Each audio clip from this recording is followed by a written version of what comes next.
Originally published in 1926 as a series of pamphlets entitled The Babylon Course, in financial success for those who desire much gold, and the most famous of the series was titled The Richest Man in Babylon, which I will now read.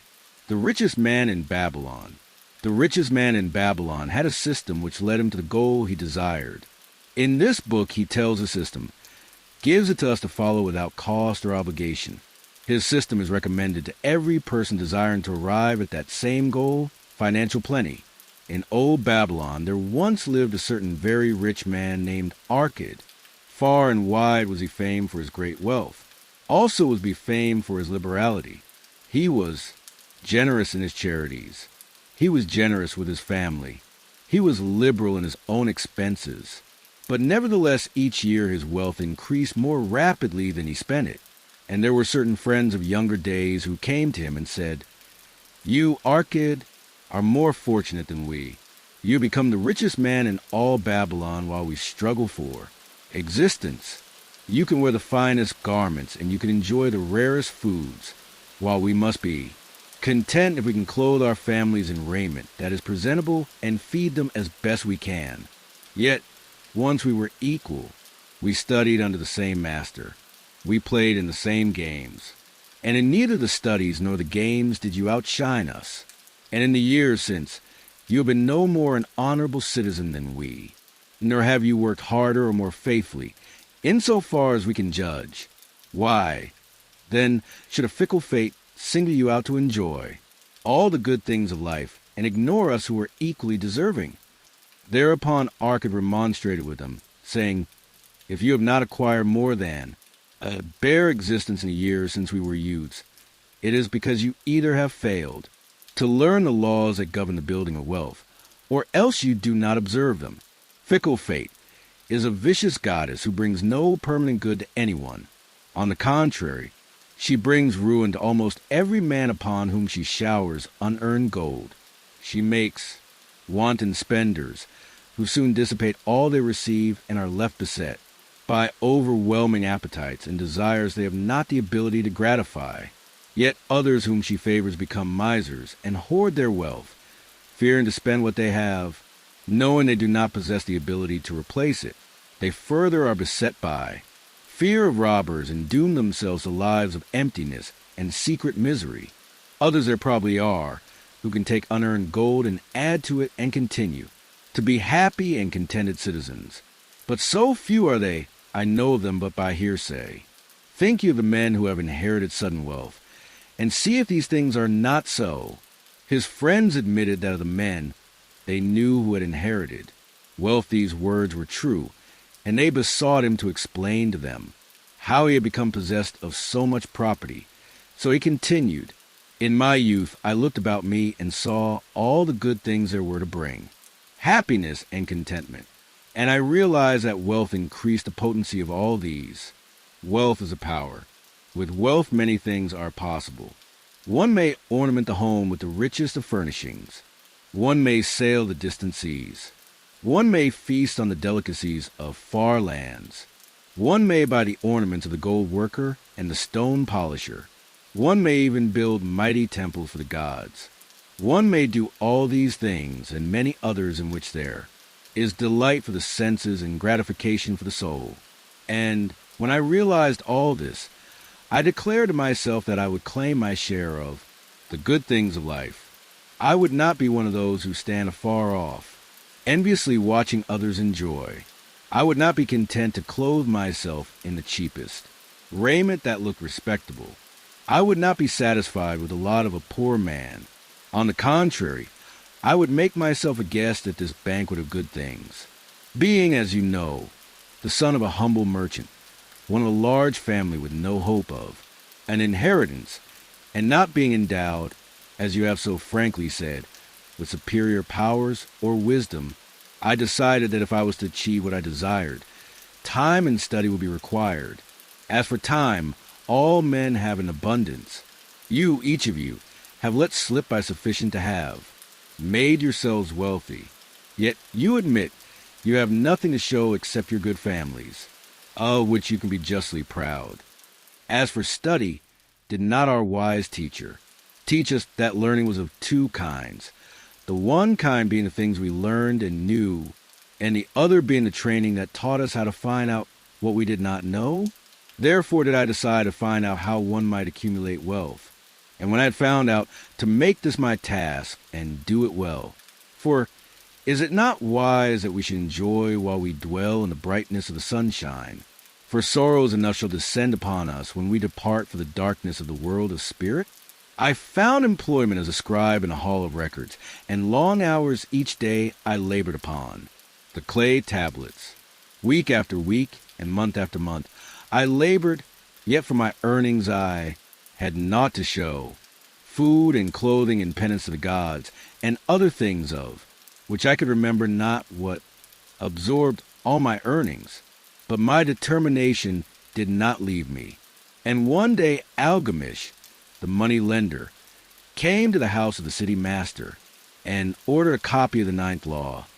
And he said to me, I must have this in 2 days, and if the task is done by that time, 2 coppers will I give to thee. So I labored hard, but the law was long, and when Algamish returned the task was unfinished. He was angry, and had I been a slave, he would have beaten me. But knowing the city master would not permit him to injure me, I was unafraid. So I said to him, Algamish, you are a very rich man. Tell me how I may also obtain riches. And all night I will carve upon the clay, and when the sun rises it shall be completed. He smiled at me and replied, You are a forward knave, but we will call a bargain. All that night I carved, though my back pained and the smell of the wick made my head ache, until my eyes could hardly see. But when he returned at sunup, the tablets were complete. Now, I said, Tell me what you promised. You have fulfilled your part of our bargain, my son, he said to me kindly, and I am ready to fulfill mine. I will tell you these things you wish to know, because I am becoming an old man, and an old tongue loves to wag. And when youth comes to aid for advice, he receives the vision of years. But too often does you think that age knows only the wisdom of days that are gone, and therefore profits not. But remember this, the sun that shines today is the sun that shone when thy father was born, and will still be shining when thy last grandchild shall pass into the darkness. The thoughts of youth, he continued, are bright lights that shine forth like the meteors that oft make brilliant the sky.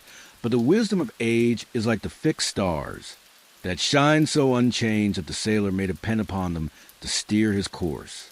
Mark you well my words, for if you do not, you will fail to grasp the truth that I will tell you, and you will think that your night's work has been in vain. Then he looked at me shrewdly from under his shaggy brows, and said in a low, forceful tone, I found the road to wealth when I decided that a part of all I earned was mine to keep, and so will you. Then he continued to look at me with a glance that I could feel pierce me, but said no more. Is that all? I asked. That was sufficient to change the heart of a sheep herder into the heart of a money lender, he replied. But all I earn is mine to keep, is it not? I demanded. Far from it, he replied. Do you not pay the garment maker? Do you not pay the sandal maker? Do you not pay for the things you eat? Can you live in Babylon without spending? What? Have you a show for your earnings of the past month? What for the past year? Fool, you pay to everyone but yourself. Dullard, you labor for others, as well be a slave and work for what your master gives you to eat and wear. If you did keep for yourself 1/10 of all you earn, how much would you have in 10 years? My knowledge of the numbers did not forsake me, and I answered, as much as I earn in 1 year. You speak but half the truth, he retorted. Every gold piece you save is a slave to work for. Every copper it earns is its child that also can earn for you. If you would become wealthy, then what you save must earn, and its children must earn, and its children's children must earn, that all may help to give to you the abundance you crave. You think I cheat you for your long night's work, he continued, but I am paying you 1,000 times over if you have the intelligence to grasp the truth I offer you. A part of all you earn is yours to keep. It should be not less than a tenth, no matter how little you earn. It can be as much more as you can afford. Pay yourself. First, do not buy from the clothes maker and the sandal maker more than you can pay out of the rest, and still have enough for food and charity and penance to the gods. Wealth, like a tree, grows from a tiny seed. The first copper you save is the seed from which your tree of wealth shall grow. The sooner you plant that seed, the sooner shall the tree grow. And the more faithfully you nourish and water that tree with consistent savings, the sooner may you bask in contentment beneath its shade. So saying, he took his tablets and went away. I thought much about what he had said to me, and it seemed reasonable. So I decided that I would try it. Each time I was paid, I took one from each 10 pieces of copper and hid it away. And strange as it may seem, I was no shorter of funds than before. I noticed little difference as I managed to get along without it. But often I was tempted, as my hoard began to grow, to spend it for some of the good things the merchants displayed, brought by camels and ships from the land of the Phoenicians. But I wisely refrained. A 12th month after Algamish had gone, he again returned and said to me, Son, have you paid to yourself not less than 1/10 of all you have earned for the past year? I answered proudly, Yes, master, I have. That is good, he answered, beaming upon me. And what have you done with it? I have given it to Asmer, the brickmaker, who told me he was traveling over the 7 seas. And in Tyre, he would buy for me the rare jewels of the Phoenicians. When he returns, we shall sell these at high prices and divide the earnings. Every fool must learn, he growled. But why trust the knowledge of a brickmaker about jewels? Would you go to the bread maker to inquire about the stars? No, by my tunic, you would go to the astrologer if you had power to think. Your savings are gone. You have jerked your wealth tree up by the roots. But plan another. Try again. And next time, if you would have advice about jewels, go to the jewel merchant. If you would know the truth about sheep, go to the herdsman. Advice is one thing that is freely given away, but watch that you take only what is worth having. He who takes advice about his savings from one who is inexperienced in such matters shall pay with his savings for proving the falsity of their opinions. Saying this, he went away, and it was as he said, for the Phoenicians are scoundrels and sold to Asmer worthless bits of glass that look like gems. But as Algamish had bid me, I again saved each 10th copper, for I now had formed the habit, and it was no longer difficult. A 12-month later, Algamish came to the room of the scribes and addressed me. What progress have you made since last I saw you? I have paid myself faithfully, I replied, and my savings I have entrusted to Adger, the shield maker, to buy bronze, and each 4th month he does pay me the rental. That is good. And what do you do with the rental? I do have a great feast with honey and fine wine and spice cake. Also I have bought me a scarlet tunic, and some day I shall buy me a young ass upon which to ride. To which Algamish laughed. You do eat the children of your savings. Then how do you expect them to work for you? And how can they have children that will also work for you? First get thee an army of golden slaves, and then many a rich banquet may you enjoy without regret. So saying, he again went away. Nor did I again see him for 2 years, when he once more returned, and his face was full of deep lines, and his eyes drooped, for he was becoming a very old man. And he said to me, Arcad, hast thou yet achieved the wealth thou dreamed of? And I answered, Not yet all that I desire, but some I have, and it earns more, and its earnings earn more. And do you still take the advice of brickmakers? About brick making to give good advice, I retorted, Arcad, he continued, you have learned your lessons well. You first learned to live upon less than you could earn. Next, you learned to seek advice from those who were competent through their own experiences to give it. And lastly, you have learned to make gold work for you. You have taught yourself how to acquire money, how to keep it, and how to use it.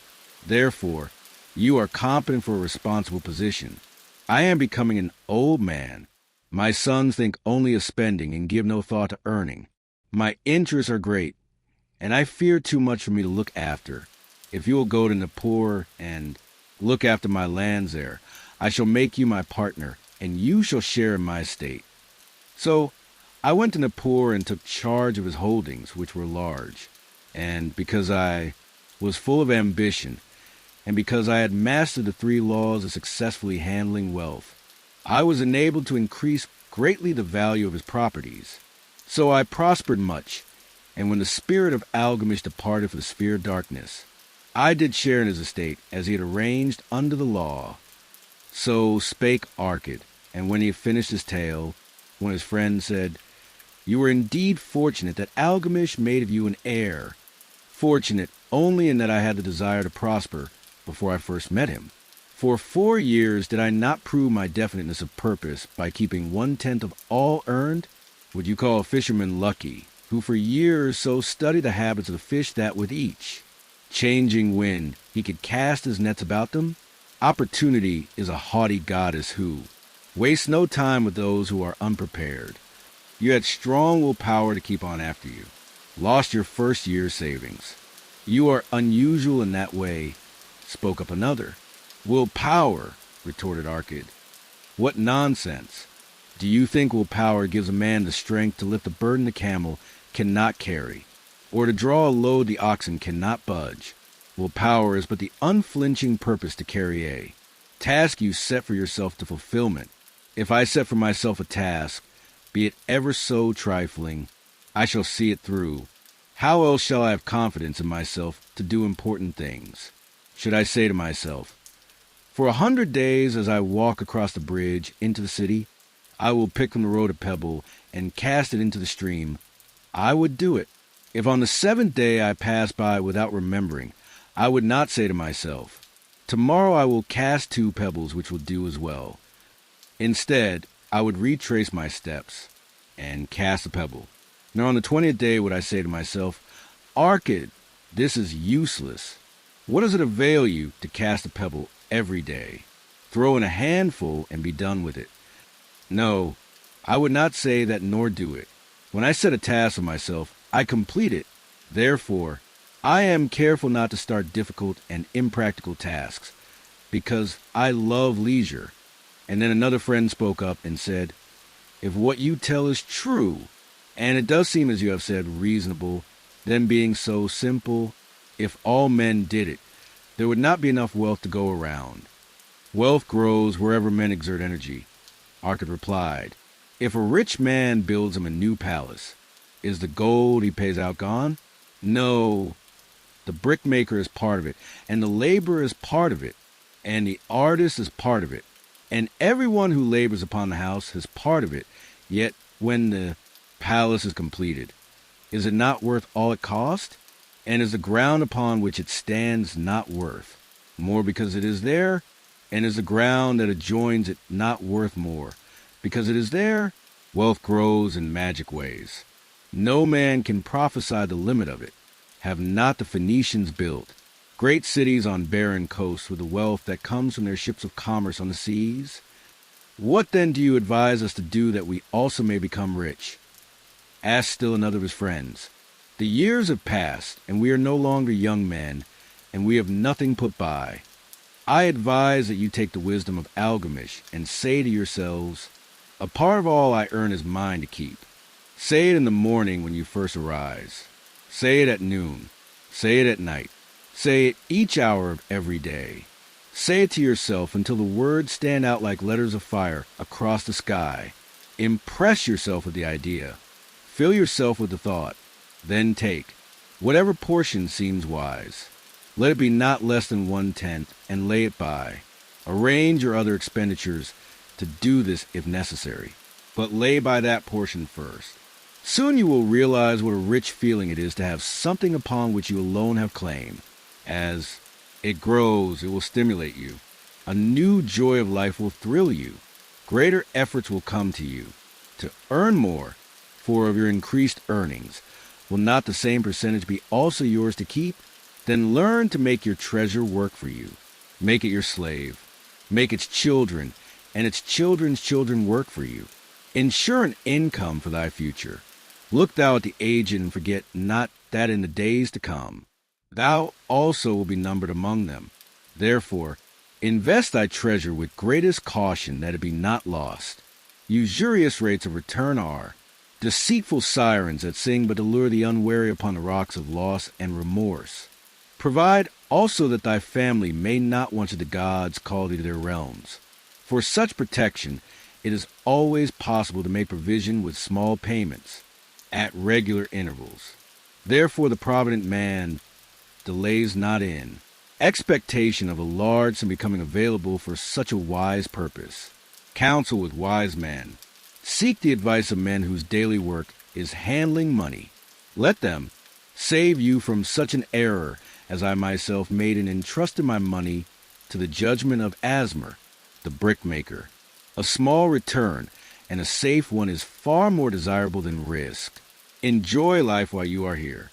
Do not overstrain or try to save too much. If 1/10 of all you earn is as much as you can comfortably keep, be content to keep this portion. Live otherwise according to your income, and let not yourself be afraid to spend. Life is good, and life is rich with things worthwhile and things to enjoy. His friends thanked him and went away. Some were silent because they had no imagination and could not understand. Some were sarcastic because they thought that one so rich should divide with old. Friends not so fortunate. But some had in their eyes a new light. They realized that Algamish had come back each time to the room of the scribes because he was watching a man work his way out of darkness into light. When that man had found the light, a place awaited him. No one could fill that place until he had for himself worked out his own understanding, until he was ready for opportunity. These latter were the ones who, in the following years, frequently revisited Arcad, who received them gladly. He counseled with them and gave them freely of his wisdom, as men of broad experience are always glad to do, and he assisted them in so investing their savings that it would bring in a good interest with safety, and would neither be lost nor entangled in investments that paid no dividends. The turning point in these men's lives came upon that day when they realized the truth that had come from Algamish to Arcad, and from Arcad to them. A part of all you earn is yours to keep. The end.